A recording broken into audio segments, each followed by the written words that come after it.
អាណិតណាស់ក្មេងសោះនៅក្មេងខ្ចីត្រូវទៅបំរើអាខ្វិនកូនច្បងត្រកូលយាយបើគ្រាន់តែបំរើអាខ្វិនម្នាក់នឹងមិនអីទេតែសំខាន់គឺត្រកូលយាយនឹងមានមួយណាស្រួលនៅជាមួយទេមែនហើយនាងនឹងណាខ្លាចតែមិនដល់1 2ឆ្នាំផងត្រូវគេធ្វើបាបមកមិនខាន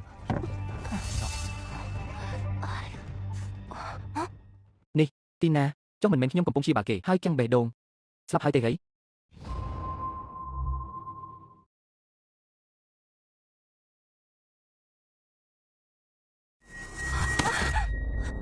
លោកគ្រូពេទ្យលីនកាត់អីហ្នឹងលោកគ្រូ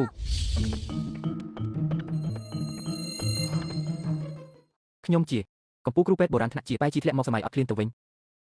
មកចូលរូបនាងតូចចៅស្រីត្រកូលលីនភូមិកៅវ៉ាយាយរបស់នាងរើសអើងស្រីធ្វើបាបនាងមិនអស់ចិត្តថែមទាំងលក់នាងឲ្យទៅអាខ្វិនកូនច្បងត្រកូលយាយទៀតម្ចាស់រូបនេះអស់សង្ឃឹមពេកក៏អាចដៃសម្រាប់ខ្លួនទៅដកដង្ហើមធំដង្ហក់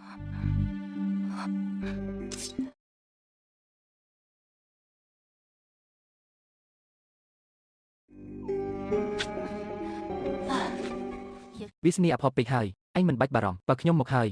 ខ្ញុំនឹងរស់នៅជំនួសអញឲ្យបានល្អរបស់ខ្ញុំប្រព័ន្ធសារទំនើបក៏ជាប់មកដែរតើគ្រាន់តែលក់របស់របរពិតយកពីទូកគឺអាចបដូរយករបស់ពីក្នុងនឹងបានគ្រប់យ៉ាងបើមានអានឹងហើយនៅខ្លាចស្អីទៀតដាក់រទេសចុះយេកូនក្រមុំមកដល់ហើយមីស្រីចង្រៃហ៊ានឲ្យអញអស់ប្រាក់តាំង5ដំឡឹងបានហើយកូនច្បងជើងវាដើមមិនរួចមិនស្រួលខ្ទឹមទេទៅចាប់យកមន់ទុកមកខ្ទឹមជំនួសមកកូនច្បងត្រកូលយាយនៅរស់សោះបែរជាឲ្យខ្ទឹមជាមួយមន់កូនក្រមុំមិនទាន់ទាំងជោគទេផងចង់ធ្វើបាបគេហើយតែនឹងនៅមិនឆាប់ចុះមកទៀតគិតថាខ្លួនឯងមកសោយសុករាយខ្ទឹមជាមួយមន់គោកគួរឲ្យចាប់អារម្មណ៍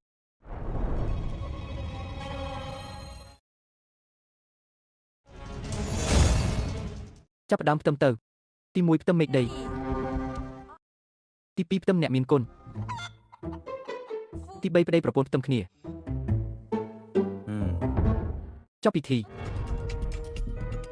ចូលមកដល់ផ្ទះត្រកូលយាយយើងហើយត្រូវមើលថែម៉ែធំរាល់ថ្ងៃមើលថែប្តីហើយការងារផ្ទះទាំងអស់នាងត្រូវធ្វើតែម្នាក់ឯងបើហ៊ានតែលួចខ្ជិលប្រយ័ត្នម៉ែហែកស្បែកនាងមិនខាន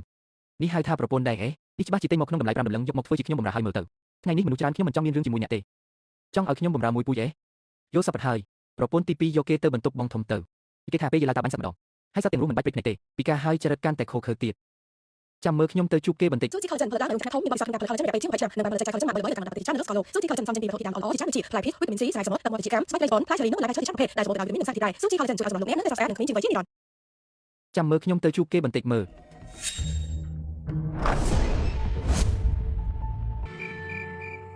ត្រជាក់ដូចទឹកកកមិននិយាយស្ដី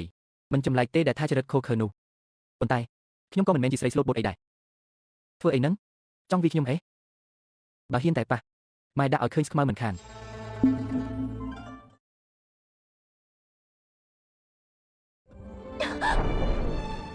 មិនក៏គ្មាននរណាប្រាប់ខ្ញុំថានាយព្រានម្នាក់នេះសង្ហាម្លេះហ្នឹងប្រកាយសាហាវមានន័យថាម៉េចមុខមាត់បែបនេះសម្លេងបែបនេះមើលកន្លែងណាក៏មិនដូចដែរគឺថាសរសើរបងថាពូកែបាញ់សัตว์មានន័យថាបងមានក្បាច់គុណខ្លាំងពូកែនឹងណាចុះដំបងនៅក្នុងដៃនាងនេះគឺអូនរើបាននៅតាមផ្លូវឃើញស្អាតយកមកលេងទេតើនាងលីនជើងខ្ញុំពីការហើយគ្មានសង្ឃឹមថាជាវិញទេនាងរៀបការជាមួយខ្ញុំពិតជាបញ្ញត្តិយកនាងពេកហើយតែរឿងរៀបការនេះម៉ែមិនបានប្រាប់ខ្ញុំទុកមុនទេចាំខ្ញុំសរសេរលិខិតលេងលះឲ្យនាងដើម្បីឲ្យនាងមានសេរីភាពចុះចេះយល់ការហើយចេះគិតគូរពីខ្ញុំគ្រប់យ៉ាងទៀតពាក្យតាមអារាមសុទ្ធតែមិនពិតគេថាយកប្តីត្រូវតែតាមប្តីទោះបងយ៉ាងណាក៏អូនព្រមទទួលដែរអូនត្រូវលោកយាយបណ្ដេញចេញពីផ្ទះហើយអូនគ្មានកន្លែងទៅទេតើបងដាច់ចិត្តបណ្ដេញអូនដែរមែនទេមិននឹងអាចទៅរួច